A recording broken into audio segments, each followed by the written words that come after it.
குபேரருடைய இந்த வரலாறு அப்படின்னு நம்ம கொஞ்சம் கொஞ்சமா பார்க்கும்போது, குபேரர் வந்து ஆரம்ப காலகட்டத்துல வந்து இந்த ராவணனோட சில மோதல்கள் இருக்கும்பொழுது அவர் வந்து ஒரு கட்டத்துக்கு அப்புறம் எதையுமே எல்லாத்தையும் இழந்து ஒரு பிச்சைக்காரன்ற சொல்லக்கூடிய அதான் எந்த ஒரு சாப்பாட்டுக்கே வழி இல்லாத ஒரு இடத்துக்கு குபேரர் போயிடுறாரு. போனதுக்கு அப்புறம் மிகப்பெரிய ஒரு தவத்துல இருக்காரு.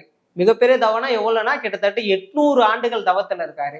இந்த தவத்துக்கு பிறகுதான் சிவனே நேரடியா வந்து சரி இவ்வளவு கஷ்டப்படுறியே, அதான் நான் இதுக்கு முன்னாடி சொன்னல அந்த பினான்ஸ் எல்லாம் பாத்துக்கிறது, அதனால வந்து குபேரருக்கு இந்த மாதிரியான ஒரு பொறுப்பு வந்து சிவன் கொடுக்குறாரு.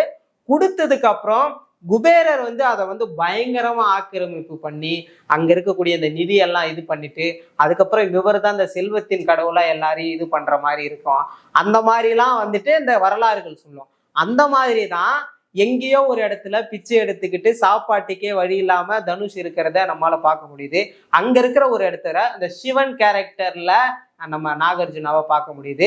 ஏன்னா அந்த இடத்துல வந்து நீங்க பாத்தீங்கன்னா சுனைனா வராங்க, அவங்க வந்து பார்வதியாவும், அப்ப சிவன் பார்வதி கேரக்டர்ல இவங்க இருக்கும்போது அந்த சிவனா வந்து நாகார்ஜுனா வந்து தனுஷை அழைச்சிட்டு வந்து அவரை வந்து இந்த மாதிரி கோட் ஷூட் போட்டு பிச்சைக்காரனா இருந்தவனுக்கு நல்ல சாப்பாடு கொடுத்து ஏதோ ஒரு விஷயத்துக்காக ட்ரெயின் பண்றாரு. ஏன்னா ஒரு பெரிய பணம் இருக்கு, அதை பாதுகாத்துக்கிறதுக்கு யாரோ ஒருத்தவங்க வந்து சரியான ஆள் வேணும் அப்படின்றப்போ அதை வந்து தனுஷை தேர்ந்தெடுக்கிறாங்க.